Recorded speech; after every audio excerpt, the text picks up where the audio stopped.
আপনারা তো জানেন আমাদের ক্যাডেট কলেজগুলি ছাত্র ভর্তি করে কোন ক্লাসে? সপ্তম শ্রেণী থেকে। কিন্তু আমাদের উচ্চ বিদ্যালয়গুলি তো ষষ্ঠ শ্রেণী থেকে শুরু হয়। এই পার্থক্যটার কথা কেউ কি ভেবেছেন? ভেবে দেখেন, তাহলে বুঝতে হবে কোথাও একটা গন্ডগোল আছে। ক্যাডেট কলেজগুলি ইউরোপের স্কুলকে অনুকরণ করেছে, ইংল্যান্ডের স্কুলকে অনুকরণ করেছে, বিশেষ করে ফ্রান্সের যেগুলিকে লিসে বলে সেগুলিকে অনুকরণ করেছে। সেটা সপ্তম থেকে দ্বাদশ শ্রেণী পর্যন্ত। সারা পৃথিবীতে বুনিয়াদী শিক্ষা হচ্ছে দ্বাদশ শ্রেণী পর্যন্ত। আমাদের এখানে শুধুমাত্র রায় দেওয়া হয়েছে এবং দিয়েছে সেটা আমাদের ঊর্ধ্বতন কর্তৃপক্ষ ওয়াশিংটন কনসেনসাস থেকে। আপনি 4 বছর পড়ালে ওই ইউসিইপির স্কুলের বাচ্চাদেরকে এখন কাজে পাঠাতে পারবেন।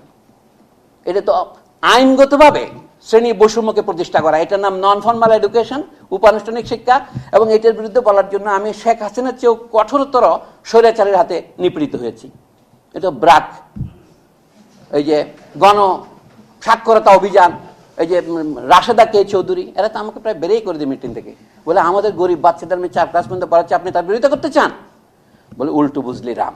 আমি ওদের বাচ্চাকে আপনি 4 বছরে ছেড়ে দেবেন, কিন্তু নিজের বাচ্চাকে তো 12 বছর আগে ছাড়বেন না।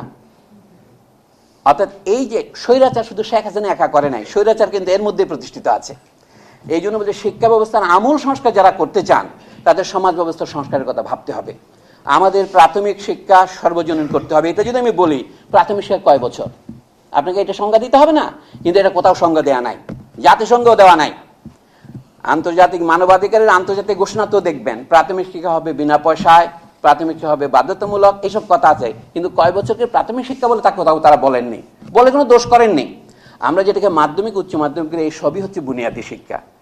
এই জন্য বলছি দ্বাদশ বর্ষ পর্যন্ত বিদ্যা অভ্যাস করা, অথবা শিশুর বয়স 18 বছর না হওয়া পর্যন্ত সে প্রাপ্তবয়স্ক হয় না, এই পর্যন্ত শিক্ষা যদি সর্বজনীন করতে চান, এটা আপনার অবৈতনিক করা ছাড়া কি উপায় আছে?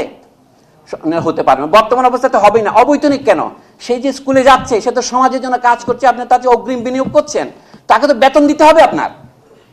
মনে হতে পারে খুব ইউটোপিয়ান কথা, কিন্তু অসম্ভব নয়। যে শিশু স্কুলে যায় তাকে আপনার এখন নাম দিয়েছেন উপবৃত্তি। উপবৃত্তি কেন? তাকে তো বৃত্তি দিতে হবে।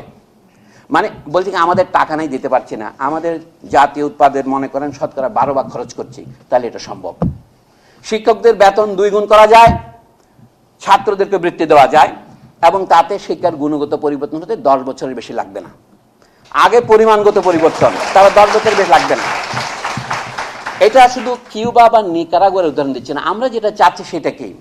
আপনি দেখেন গণতন্ত্রের প্রধান স্লোগান হচ্ছে, কার্ল মার্কস এটা লিখেছিলেন 1875-এ গোথা কর্মসূচির সমালোচনায়, from each according to his abilities to each according to his needs. Ability জিনিসটা আপনি কি করে ঠিক করবেন? আমার যে কোনটা পড়তে ইচ্ছা করে, এটা আমি বলছি। শিক্ষা আনন্দদায়ক হয় না কেন? এই যে আগের দিনের শিক্ষা ছিল, যেটাকে আমরা সামন্ত যুগের শিক্ষা বলি, বারক যুগের শিক্ষা বলি, যে কামারের ছেলে কামার হবে, কুমারের ছেলে কুমার হবে, বংশানুক্রমিক পেশা, স্কুলে যেতে হতো না, ঘরে বসে আমরা সুপার ক্রাফট শিখতাম। যেমন তাজমহল যারা বানিয়েছেন এরা সুপার ক্রাফটম্যান, এরা কোথায় শিখেছেন?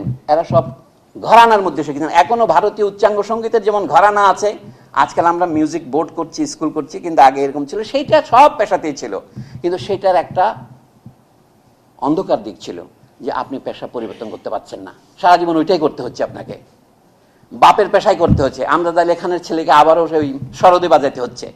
ওইটার মধ্যে প্রথমে আপনার মনে হয় এটা একটা স্ফূর্তি, কিন্তু তার মধ্যে একটা বন্দিত্ব আছে।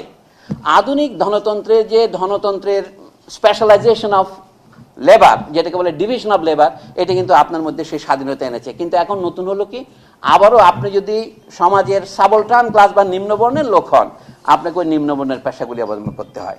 কিন্তু তার মধ্যে যদি আপনার প্রতিভা থাকে, আপনি কি মধ্যপথে গিয়ে আপনি ঘোড়া বদলাতে পারবেন? পেশা বদলানো খুব কঠিন। আমাদের বিশ্ববিদ্যালয়ে ল্যাটারাল এন্ট্রি নাই, আপনাকে লেকচারার হিসেবে ঢুকতে হবে। আমাকে এক ভদ্রলোক বলেছিল, যদি অমর্ত্য সেনও আবেদন করে ঢাকা বিশ্ববিদ্যালয়ের অর্থনীতি বিভাগে ঢুকতে পারবে না। এবং যে এসে বলেন, আমাকে বলেছে ওয়াহিদুদ্দিন মাহমুদ, যিনি এখন উপদেষ্টা আছেন।